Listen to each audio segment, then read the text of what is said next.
এখনো কিন্তু বাংলাদেশ আওয়ামী লীগ 1000 মানুষ নিয়ে মিছিল করে নাই।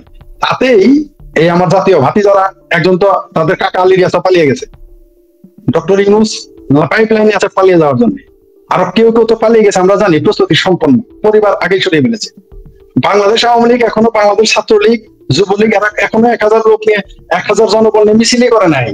এখনই আওয়ামী লীগ তো ট্রেলারই দেখায় নাই। এগুলো তো আওয়ামী লীগ গেম খেলতেছে, আমরা বুঝি। আমি যদি একজন সমালোচক আলোচক হিসেবে কথা বলি, এখানে আমাদের জননেতা আছেন, এগুলো তো গেম। এরা কি বোঝে যে এটা একটা গেম? এরা যে গেমের বারবার বলছে বাঘ আসবে বাঘ আসবে, এতেই তাদের কাপড় নষ্ট, এতেই তাদের পালিয়ে যেতে হয়, এতেই তারা সেনাবাহিনী অর্ধেক চলে গেছে। সেনাবাহিনী অর্ধেক চলে গেছে কি শখে? আমাদের এই তৃণমূলের নেতাকর্মীরাই আজকে এই দলটাকে সচল রেখেছেন। এই তৃণমূলের নেতাকর্মীরাই আজকে সাধারণ মানুষের আশা ভরসার স্থল হয়েছেন। এই সাধারণ আমাদের দলের তৃণমূলের নেতাকর্মী যারা আজকে মিছিলে নামছেন জীবনের ঝুঁকি নিয়ে, হামলা মামলার ভয়কে উপেক্ষা করে, তাদের জন্য আমাদের যতটুকু করা প্রয়োজন ইনশাআল্লাহ আমরা দলের পক্ষ থেকে সেই কাজটা আমরা করব। সেই আওয়ামী লীগকে চ্যালেঞ্জ করে যে আওয়ামী লীগের নাম শুনে আইয়ুব খানের ড্রেস নষ্ট হয়ে যেত, তারা বাংলাদেশ সেই আওয়ামী লীগকে চ্যালেঞ্জ করেছে যে আওয়ামী লীগ পাকিস্তানের মতো সেনাবাহিনী ভয় কাঁপত। তারা সেই আওয়ামী লীগের বিরোধিতা করতেছে যারা বাংলাদেশের গণ মানুষের মেহনতি কৃষক শ্রমিকের দল। এই বাংলাদেশ আওয়ামী লীগ ওই ক্যান্টনমেন্ট থেকে পয়দা হয় নাই। বাংলাদেশ আওয়ামী লীগ কোন বিদেশি প্রভুদের বক্তব্যে তৈরি হয় নাই, তাদের ইশারায় তৈরি হয় নাই ইউনূসের মতো। এটা তো বাংলাদেশ আওয়ামী লীগের একটি ওয়ার্ড শাখায় যতগুলো নেতাকর্মী আছে সারা বাংলাদেশে এদের আছে নাকি? এই যে আমার যাদের কথা বলি এনসিপি গ্যাং ফেনসিপি গ্যাং, 71-এর পরাজয়ের প্রতিশোধ নেওয়ার জন্য তারা ক্যাঙ্গারু কোর্টে একটি সাজানো নাটক মঞ্চায়ন করে একটি রায় দিবে, সেই রায়ের তারিখ ঘোষণা করবে, সেই রায় ঘোষণা করবে যার বিরুদ্ধে এত কিছু হচ্ছে, সেই মহিষী নারীর সেই নীলকণ্ঠী, তিনি কি বলবেন যে তোমরা কিছু করো? এটা তো বাঙালি জাতি করবে, আওয়ামী লীগ করবে, এদেশের মুক্তিযুদ্ধের পক্ষের শক্তি করবে, সকল গণতান্ত্রিক শক্তি করবে, শুধু আওয়ামী লীগ কেন? বাংলাদেশ আওয়ামী লীগের মতো একটি দল, যে দল শুধু ইতিহাসের দিকে তাকালে হয় না, যারা নিজেরাই ইতিহাস সৃষ্টি করছে। একটা হলো কোন ব্যক্তি বা দল ইতিহাসের অংশ হয়, কিন্তু বাংলাদেশ আওয়ামী লীগ, বাংলাদেশ ছাত্রলীগ এবং বঙ্গবন্ধু শেখ মুজিবুর রহমান তারা ইতিহাস সৃষ্টি করেছে। ইতিহাস তাদের সৃষ্টি করেনি, তারাই ইতিহাসের স্রষ্টা। অনেক সময় এরকম ঘটনা ঘটে, সেগুলো পৃথিবীতে বিরল। বাংলাদেশ ছাত্রলীগ আওয়ামী লীগকে জন্ম দিয়েছে, অদ্ভুত ব্যাপার। এবং বাংলাদেশ আওয়ামী লীগ বাংলাদেশ নামে একটি রাষ্ট্রের জন্ম দিয়েছে, তার নেতৃত্বে এই দেশে মুক্তিযুদ্ধ হয়েছে। সেই দলটি আজকে নিষিদ্ধ, আমার শুনলেই হাসি পায়। বিএনপির নেতৃবৃন্দের লজ্জা করে না? তারা মাগুরায় কি করেছিলেন এটা কি বাঙালি জাতি দেখে নাই? একটি সংসদ নির্বাচন করেছিলেন, 15 দিনও সেই সংসদকে টিকাতে পারেন। গণঅভ্যুত্থানের মধ্যে দিয়ে তত্ত্বাবধায়ক সরকার আসলো, সেই নির্বাচনে আওয়ামী লীগ বিপুল ভোটে নির্বাচিত হল। 96 থেকে 2000 পর্যন্ত এদেশে যে সরকারগুলো এসেছে তার মধ্যে একটি শ্রেষ্ঠ সরকার ছিল বঙ্গবন্ধু কন্যা জয়নেত্রী শেখ হাসিনার সরকার। এবং 2000-এ তিনি বলেছেন একটি বিদেশি কিছু মানুষ আমাকে ভয়ভীতি দেখাচ্ছে যে আমার খনিজ সম্পদ তাদের কাছে তুলে দিতে হবে, তুলে না দিলে ক্ষমতায় আসতে পারবে। বঙ্গবন্ধু নিজের জীবনের রক্ত দিয়ে তিনি প্রমাণ করেছেন এই বাংলাদেশ বাঙালি জাতির প্রতি তার দায়বদ্ধতা, তার এই জাতির সঙ্গে কোনোভাবেই এই জাতির ক্ষতি হোক সেটা তার পক্ষে করা সম্ভব। তার কন্যা শেখ হাসিনা অবলীলায় তিনি সেই ক্ষতির শিকার হয়েছেন এবং তিনি সেটা মাথা পেতে নিয়েছেন। সেই নির্বাচনে কিন্তু সূক্ষ্ম কারচুপি হয়েছিল, আওয়ামী লীগ ভোট বেশি পেয়েও ক্ষমতায় যেতে পারেনি। যাই হোক, তারপরে আমরা জানি এই দেশটি জঙ্গিবাদ মৌলবাদের কি ধরনের উত্থান হয়েছিল। আজকে যে জঙ্গিবাদ এবং মৌলবাদ, সেই বীজটা কিন্তু সেই সময় ভালোভাবে বিএনপি এবং জামাত রোপণ করেছিল। আমরা বিভিন্ন সময় 2004-এর 21 আগস্টের গ্রেনেড হামলার কথা বলি। গ্রেনেড হামলা ব্রিটিশ হাই কমিশনার আনোয়ার চৌধুরীর উপরে সিলেটে হয়েছে, সুরঞ্জিত সেনগুপ্তের উপরে হয়েছে, সিলেটে বদরুদ্দিন কামরানের উপরে হয়েছে, সিলেট মহানগর আওয়ামী লীগের মিটিং এর সেখানে গ্রেনেড ছোড়া হয়েছে। বিভিন্ন জায়গায় সারা দেশে অসংখ্য মানুষকে তারা হত্যা করেছে, সাংবাদিকদেরকে হত্যা করেছে, গুম করেছে, যে কথাগুলো তারা আজকে ভুলে গিয়েছে। ভারতের বিরুদ্ধে বিচ্ছিন্নবাদী গোষ্ঠীদেরকে অবাধে তারা এবং পাকিস্তানি আইএসএ কে একটি স্বর্গরাজ্যে বাংলাদেশে তারা পরিণত করেছিল। দেশের মানুষ প্রতিবাদ করে, প্রতিরোধে না। জামাত বিএনপি কে একসঙ্গে বাংলার মানুষ ক্ষমতা থেকে বিতাড়িত করে, তারপরে সেই তথাকথিত 111 সেনা শাসন আসে, -2 ফর্মুলা শুরু হয়। কারণ পৃথিবীব্যাপী, সেটা শুধু বাংলাদেশ নয়, জাতীয়তাবাদী নেতাদেরকে আমাদের বিশ্ব মোড়লেরা পছন্দ করেন না। তারা গালবরা গণতন্ত্রের কথা বলেন, মানবাধিকারের কথা বলেন, আইনের শাসনের কথা বলে, সুশাসনের কথা বলে, কিন্তু তারা আসলে চায়, মানে আমি একটু হালকা করে কথাটা বলি, যে আড্ডা মারার জন্য খুব সুন্দরী মহিলা প্রয়োজন, কিন্তু বিয়ে করার সময় সবাই খোঁজে খুব পর্দানশীল এবং ঘর সংসার খুব ভালোভাবে করবে এই ধরনের একটি মেয়ে। তো বিশ্বের মোড়লরা মুখে যাই বলো, কিন্তু তাদের চাই পাপেট, যে পাপেট ইউনুসের মতো, হামিদ কারজাইয়ের মতো, মালিকির মতো, যারা তাদের কথায় উঠ, তাদের কথায় বস, এই ধরনের, যে একটি যাদের শিকড় নাই, সেই দেশের সেই জাতির প্রতি তাদের কোন ধরনের দায়বদ্ধতা নেই, এই ধরনের মানুষকে তারা খুঁজে। ইউনুস এই দুষ্ট লোকটি তখন কিন্তু চেষ্টা করেছিল, তার খায়েশ ছিল লম্বা সময়ে থাকবে, সেই সময়ে সেটা পারেনি। সে একটি দল খোলার চেষ্টা করেছিল, একটু সাইনবোর্ড নিয়েছিল, ইমেইলে তাকে নাকি খুব বেশি রেসপন্স না করায়, এবং বিশ্বের বড়রা বাংলাদেশের তৎকালীন যে পরিবেশ তারা কিন্তু পারেনি। সেই সময় বঙ্গবন্ধু কন্যা দেশের বাইরে গেলেন, তাকে দেশে আসতে দেওয়া হবে না, তিনি জীবনের ঝুঁকি নিয়ে দেশে ফিরে আসলেন। তার উপরে কিন্তু 20 থেকে 21 বার হত্যা প্রচেষ্টা হয়েছে। অসংখ্য মানুষ তার জনসভায়, তার আশেপাশে মৃত্যুবরণ করেছেন, তাকে টার্গেট করতে গিয়ে তারা মিস করেছে। এই 24-এর 5ই আগস্ট তাকে হত্যা করতে চেয়েছিল, পরম করুণাময় আল্লাহ তাআলা তাকে রক্ষা করেছেন, এবং তাকে অতীতে যতবার রক্ষা করেছেন এই বাঙালি জাতি কিছু না কিছু পেয়েছে। এবারও ইনশাআল্লাহ নিঃসন্দেহে এই বাঙালি জাতি কিছু পাবে, আমরা সেই বিশ্বাস করি। তিনি ভালো আছেন, সুস্থ আছেন। এই শেখ হাসিনা, যে শেখ হাসিনা এই বাংলাদেশকে, বাংলাদেশের মানুষকে, তিনি আমাদের আর্থসামাজিক অবস্থাকে কোথা থেকে কোথায় নিয়ে গিয়েছেন, আমাদের জিডিপি কোথায় ছিল, আমাদের পার ক্যাপিটা ইনকাম কোথায় ছিল, আমাদের শিশু মৃত্যুর হার, আমাদের ওমেন্স এমপাওয়ারমেন্ট, আমাদের শিক্ষা, আমাদের কর্মসংস্থান, আমাদের বৈশ্বিক পৃথিবীতে আমাদের অর্থনীতি, আমাদের সমাজ ব্যবস্থাকে তিনি একটি অনন্য উচ্চতায় নিয়ে গিয়েছিলেন। এই রাষ্ট্র প্রায় 7.5 কোটি থেকে 8 কোটি মানুষকে অর্থনৈতিক সামাজিক নিরাপত্তায় নিয়ে এসেছিল। হাজার হাজার গৃহহীন মানুষকে তিনি মাথা গোঁজার ঠাঁই করে দিয়েছিলেন। আমাদের পাসপোর্টের মান বেড়েছিল। সেই বাংলাদেশ একটি দৃষ্টান্ত হয়েছিল। বিশ্বমূলকরা ষড়যন্ত্র করে যাচ্ছিল, সেই জাতিসংঘ, সেই ধনীদের ক্লাবটি, তারা কিন্তু আবার বাংলাদেশের এই যে উন্নয়নশীল দেশ থেকে একটি মধ্যম আয়ের দেশে যাওয়ার যে জয়যাত্রা, সেটাকে তারা খুব সুন্দরভাবে তুলে ধরত। তারা বাংলাদেশের সেই উদাহরণগুলো বলতেন, কিন্তু তলে তলে তারা কিভাবে বাংলাদেশের বাঙালি জাতিকে অন্ধকারে ফেলে দেওয়া যায় সেই কাজটাই সুচারুরূপে করে যাচ্ছিল। তো তাদের সেই নীলনস্কার একটা মঞ্চায়ন এই 13 তারিখে করবে আওয়ামী লীগ। খুব স্পষ্ট ভাবে এদেশের মানুষের জন্য রাজনীতি করে, এদেশের মানুষের সমর্থন নিয়ে রাজনীতি। আজকে সারা দেশের মানুষ মুখ খুলেছে, তারা বলে যাচ্ছে যে আগেই ভালো ছিল। শুধুমাত্র যে বঙ্গবন্ধু কন্যা জয়ত্রী শেখ হাসিনার বিরুদ্ধে রায়টা হচ্ছে বা সেই ষড়যন্ত্র শুধু নয়, এই যে দেশের আজকে সামগ্রিক যে অবস্থা, তার প্রতিবাদে আমরা ধীরে ধীরে সাধারণ মানুষকে জাগিয়ে তুলছি, তাদেরকে নিয়ে আন্দোলন করছি।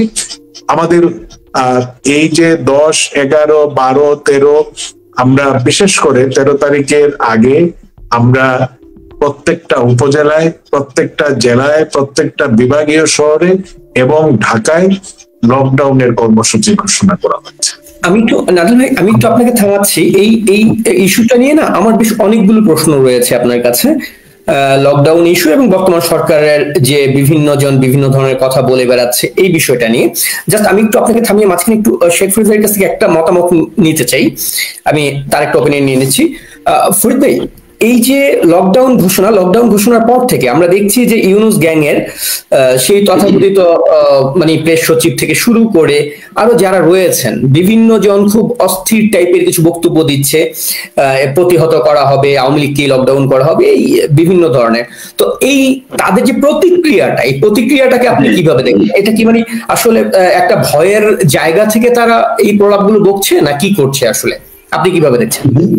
ধন্যবাদ আপনাকে। আপনি যে প্রশ্নটা করলেন এটা মানুষ এখন মুখোমুখি করতেছে। এই প্রশ্নটা এখন কিন্তু মানে রাজধানীতেই শুধু সীমাবদ্ধ নয়, মফস্বলের মানুষ আলোচনা করতেছে। সবচেয়ে হাস্যকর ব্যাপার কি জানেন? কারা এই আওয়ামী লীগের আন্দোলনকে প্রতিহত করতে চাচ্ছে, যাদের তারা নিজেরাই বলেছে। আজকে একজন দেখলাম যাকে আমি পাখি বাদির পোলা হাদি বলি, সে নিজেই বলেছে তারা যদি 500-র নিচে ভোট পায় তবেই তাহলে মনে করবে যে তারা ব্যর্থ হয়েছে।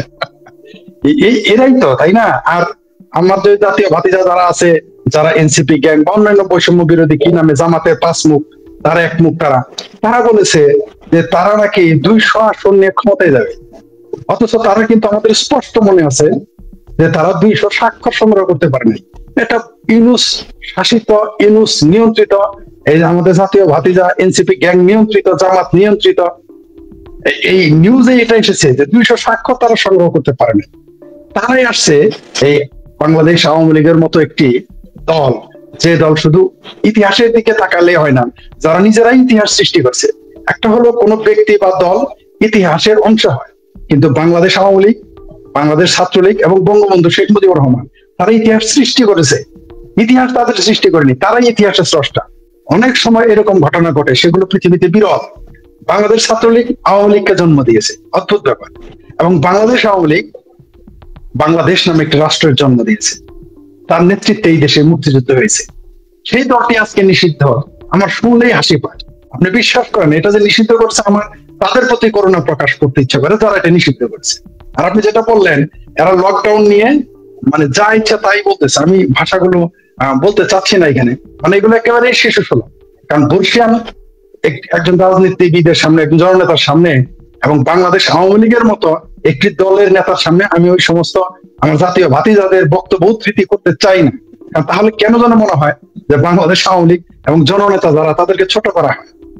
এগুলা উল্লেখ করতে চাই না, কারণ এরা লকডাউন কর্মসূচিকে তারা বলছে তারাই আওয়ামী লীগকে লকডাউন করে দিবে। আরে বাবা, সবে তো আজকে ঘোষণা দেওয়া হয়েছে যে অর্ধেক সেনাবাহিনী নাকি ব্যারাকে ফিরে যাবে। আরে বাবা, আর অর্ধেক যেতে দাও না। তারপরে কে কাকে লকডাউনে করে, কে কোথায় যায়, সেটা তো তখন বোঝা যাবে। আমার যে জাতীয় ভাতিজা যারা আছে, তারা নিজেদের এলাকায় যেতে পারে না, আর্মি পাহাড় আছে। তারা বাংলাদেশ আওয়ামী লীগের মতো একটি বৃহত্তর দল, যে দলটি বাংলাদেশকে জন্ম দিয়েছে, সেই দলের লকডাউন নিয়ে তারা উল্টাপাল্টা কথা বলে, হাস্যকর শিশু সুলভ কথা বলবেই তারা। কারণ তারা তো রাজনীতিবিদ না, তারা রাজনীতিবিদ তো নয়, তারা রাজনীতির ছাত্র না। কারণ তারা শুক্রে 8 দিনে তারা বাংলাদেশের রাজনীতিবিদ বনে গেছে। অদ্ভুত ব্যাপার, 36 দিনে তারা রাজনীতিবিদ। অর্থাৎ বাংলাদেশে যদি আমি আমাদের ইসলাম সম্প্রদায়ের, মুসলিম সম্প্রদায়ের মধ্যে ইসলাম ধর্মে মুসলমানি করা হয়, মানে যখন তার নামাজ ফরজ হয় না তখনই তার মুসলমানি করা হয়, নাবালক। এতে তো রাজনৈতিক মুসলমানই হয় নাই, আমরা স্পষ্ট দেখতে পাচ্ছি। তারা সেই আওয়ামী লীগকে চ্যালেঞ্জ করে, যে আওয়ামী লীগের নাম শুনে আইয়ুব খানের ড্রেস নষ্ট হয়ে যেত। তারা বাংলাদেশ সেই আওয়ামী লীগকে চ্যালেঞ্জ করেছে, যে আওয়ামী লীগ পাকিস্তানের মতো সেনাবাহিনী ভয় কাঁপত। তারা সেই আওয়ামী লীগের বিরোধিতা করতেছে, যারা বাংলাদেশের গণ মানুষের মেহনতি কৃষক শ্রমিকের দল। এই বাংলাদেশ আওয়ামী লীগ ওই ক্যান্টনমেন্ট থেকে পয়দা হয় নাই। বাংলাদেশ আওয়ামী লীগ কোন বিদেশি প্রভুদের বক্তব্যে তৈরি হয় নাই, তাদের ইশারায় তৈরি হয় নাই ইউনূসের মতো। এটা তো বাংলাদেশ আওয়ামী লীগের একটি ওয়ার্ড শাখায় যতগুলো নেতা কর্মী আছে, সারা বাংলাদেশে এদের আছে নাকি? এই যে আমার যাদের কথা বলি, এনসিপি গ্যাং, ফেনসিপি গ্যাং, আমার জাতীয় ভাতিজা। আর ডক্টর ইউনূস তো নিজের বাড়িতে কেন যেতে সাহস পায় না? আমরা তো দেখলাম তো, তারা নিজের বাড়িতে যেতে সাহস পায় না। এইটা সবে মাত্র সেনাবাহিনী অর্ধেক আমরা শুনেছি, বক্তব্য কত দূর সত্য আমরা জানি না। কারণ হলো তারা সকালে যা বলে বিকেলে ঠিক থাকে না, তারা বিকেলে যা বলে সন্ধ্যায় ঠিক থাকে না। তাই তাদের কথার সাথে আমরা কখনো দ্বিমত একমত কোনোটাই আমরা বলতে চাই না, এগ্রি বা ডিসএগ্রি কোনটাই করতে চাই না। তারা সেনাবাহিনী সরিয়ে নিচ্ছে, আমরা শুনেছি, মিডিয়াতে এসেছে। তারা কেন সরিয়ে নিচ্ছে তাও আমরা কিন্তু জানি, ওটা এখনই আলোচনা করতে চাচ্ছি না। তবে যারা বাংলাদেশ আওয়ামী লীগের লকডাউন নিয়ে নেতিবাচক কথা বলতেছে, আমি তাদের স্মরণ করিয়ে দিতে চাই, বাংলাদেশ আওয়ামী লীগের ইতিহাস হচ্ছে বিরোধী দলে থাকার ইতিহাস। বাংলাদেশ আওয়ামী লীগের ইতিহাস হচ্ছে সবসময় শাসকের সামনে রক্ত চক্ষুর সামনে দাঁড়ানো। ইতিহাস বলে, এটা আওয়ামী লীগ বলে না, ইতিহাস বলে। যারা বাংলাদেশ আওয়ামী লীগের লকডাউনের কথা বলছে তাদের আমি স্মরণ করে দিতে চাই, বাংলাদেশ আওয়ামী লীগ কিন্তু সরকারের চাইতে বিরোধী দলে ভয়ঙ্কর শক্তিশালী। তারা কিন্তু 16 মাসে প্রমাণ হয়ে গেছে। এখনো কিন্তু বাংলাদেশ আওয়ামী লীগ 1000 মানুষ নিয়ে মিছিল করে নাই। তাতেই এই আমার জাতীয় ভাতি যারা, একজন তো তাদের কাকা আলী রিয়াসা পালিয়ে গেছে, ডক্টর ইউনূস পাইপলাইনে আছে পালিয়ে যাওয়ার জন্য, আরো কেউ কেউ তো পালিয়ে গেছে, আমরা জানি, প্রস্তুতি সম্পন্ন, পরিবার আগেই সরিয়ে ফেলেছে।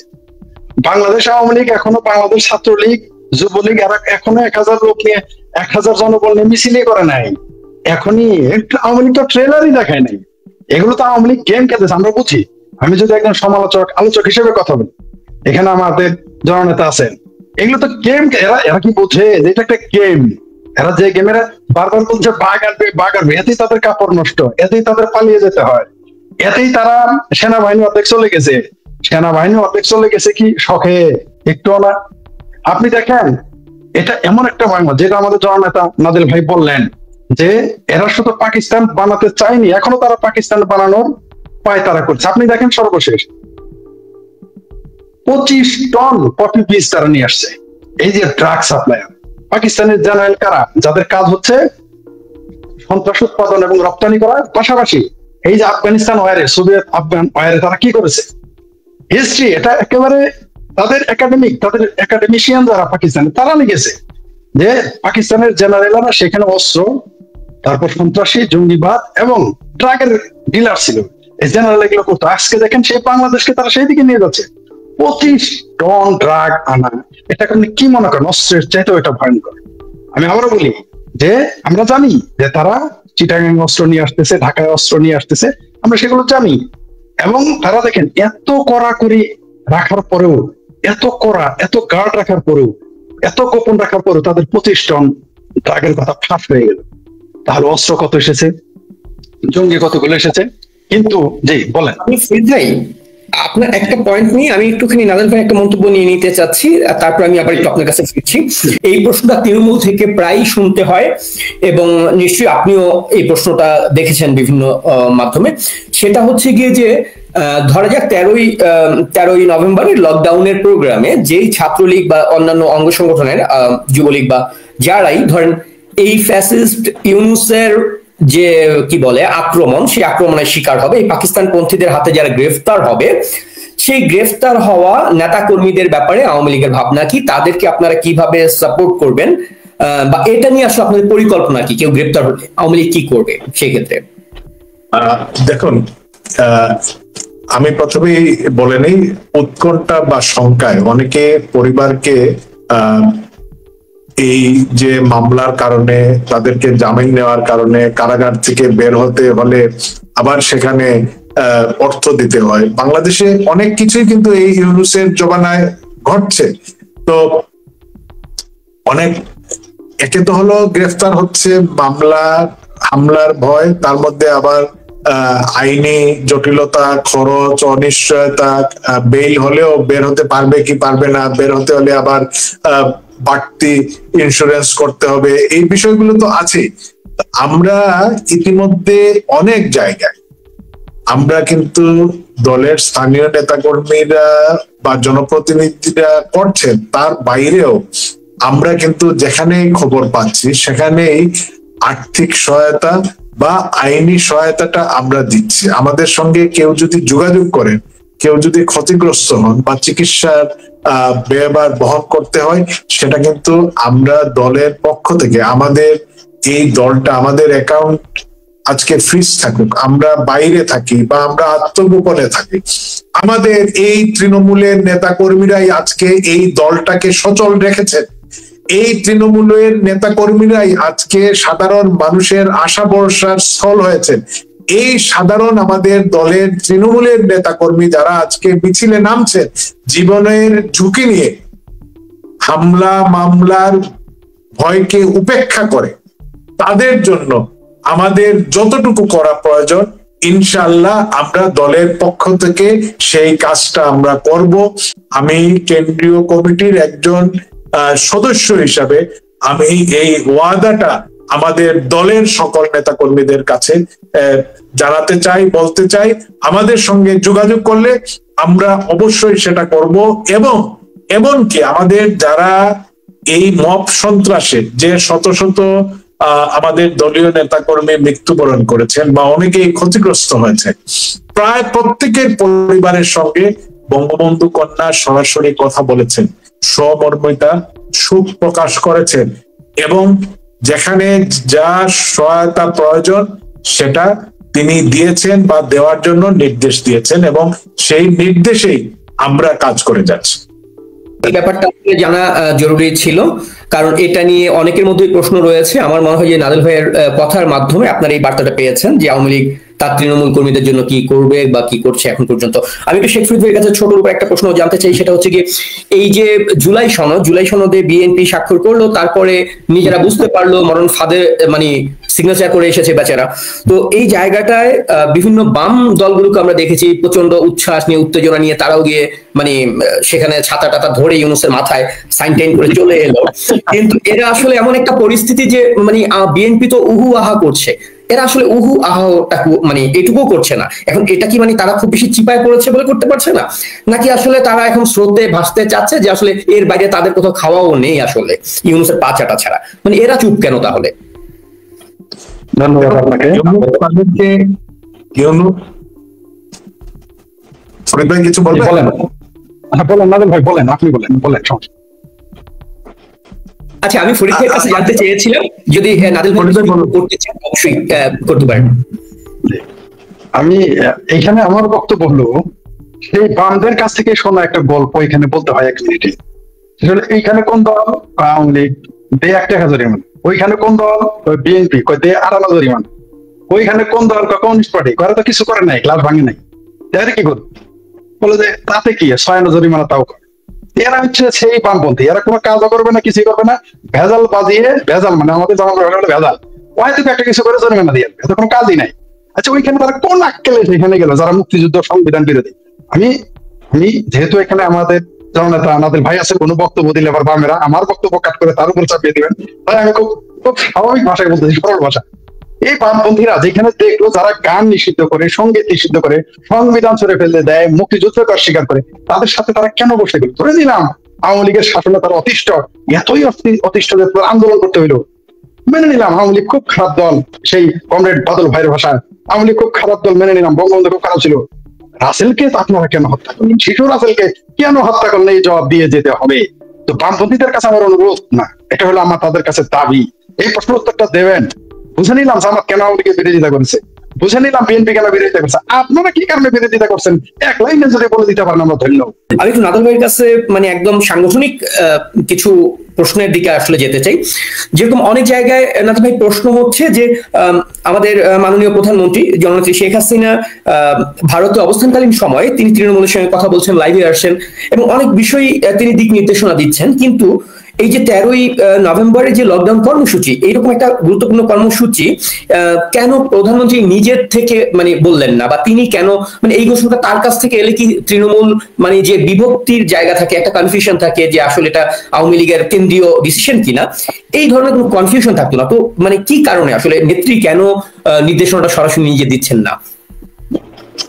দেখুন, আপনি এটা বলেছেন, তো আরেকটি কথাও আমাদের বিভিন্ন জায়গা থেকে শুনতে হয় যে দলের মুখপাত্রকে বা এই ধরনের কিছু নিয়োগ দেওয়া হচ্ছে না কেন। দেখুন, এখন পর্যন্ত আমরা 2024-এর 5ই আগস্টের পরে থেকে আমাদের আওয়ামী লীগের নেতৃবৃন্দ যারা senior presidium member, joint secretary, তারা তো দলের দায়িত্বশীল পদে রয়েছে। আওয়ামী লীগের প্রেসিডিয়ামের মেম্বার বা জয়েন্ট সেক্রেটারি তারা কিন্তু দলের একদম পক্ষ থেকেই যা তারা বলেন, তাদের যে নির্দেশনা, সেটা কিন্তু দলের সেন্ট্রাল কমিটির সিদ্ধান্ত। এই জায়গায় কোনো ধরনের দ্বিধাদ্বন্দ্ব নেই। তো তারাই কিন্তু নির্দিষ্ট একজন না, যারা যারা কথা বলছেন তারাই কিন্তু আমাদের দলের আপনি ধরে নিতে না, মানে তারাই কিন্তু এই মুহূর্তে আমাদের দলের মুখপাত্র হিসেবে তারা দায়িত্ব পালন করে যাচ্ছে, এবং তারা করে যাচ্ছেন আমাদের দলের সভানেত্রীর সরাসরি নির্দেশনায়। আচ্ছা, এখন আপনি যে প্রশ্নটা করলেন 13 তারিখ আপনি আমাকেও কিন্তু বলেছিলেন যে 13 তারিখে ঘিরে আওয়ামী লীগের কি পরিকল্পনা বা আমাদের কর্মসূচিটা কি। সেই জায়গায় আমি শুধু এই জায়গাটা উত্তর না দিয়ে আমি কিন্তু বেশ পেছন থেকে বলেছি, সেটা কিন্তু উদ্দেশ্যমূলক ভাবেই আমি বলেছি। হ্যাঁ, বলার মূল কারণটা ছিল যে তিনি বঙ্গবন্ধুর কন্যা, তিনি আমাদের সভানেত্রী, তিনি বাংলাদেশের প্রধানমন্ত্রী। এদেশের মানুষের সামনে তিনি শুধু স্বপ্ন দেখাননি, সেই স্বপ্নগুলোকে সফলতার গল্পে তিনি পরিণত করেছিলেন।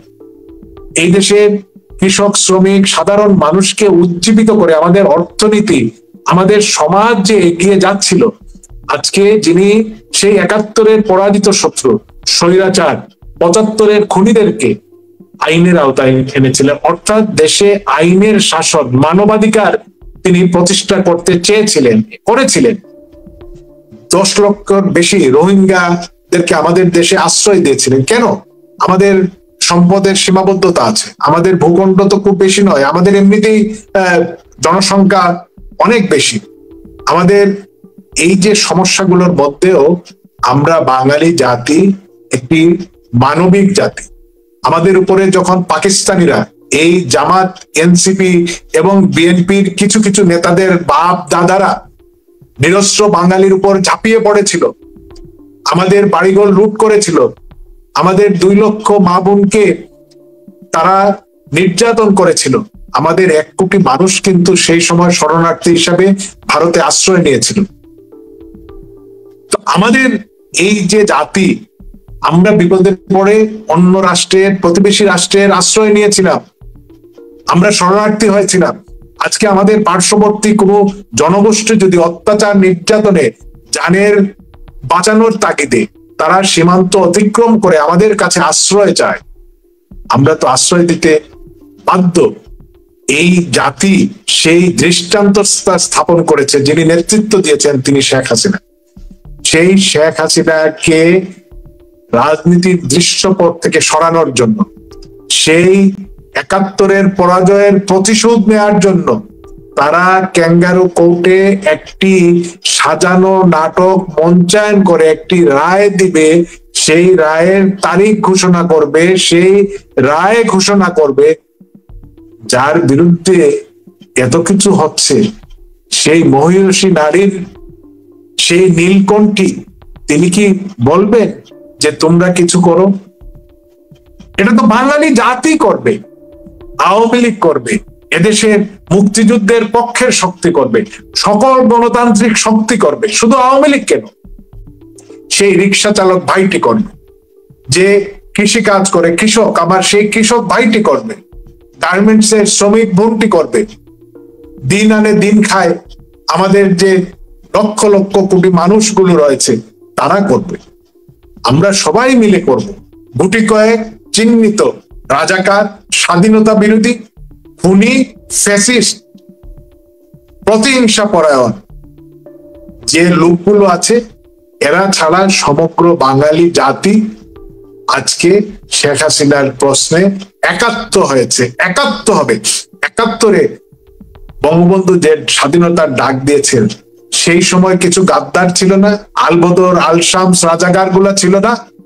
সেই অপরাধ, সেই তাদের যে পরাজয়ের যে অপমান, সেটা তারা এখনো ভুলতে পারে না। এই কারণেই তো ফরিদ ভাই যেটা বললেন, বলে 71-এর চেতনার ব্যবসা করা যাবে না।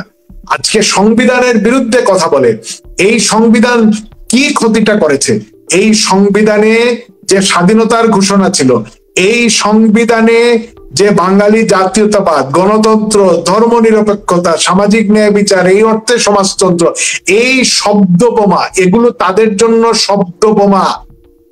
এই অন্ধ, ধর্মান্ধ ধর্মভীরু আর ধর্মান্ধ কিন্তু এক শব্দ নয়। ধর্ম নিরপেক্ষতা এবং ধর্মহীনতাও এক শব্দ নয়। পাশ্চাত্যের যে সেকুলারিজম বা ধর্ম নিরপেক্ষতা বলতে যা বোঝায়, আমাদের এই পাক ভারত উপমহাদেশে সেই ধর্ম নিরপেক্ষতার সংজ্ঞা কিন্তু এক নয়।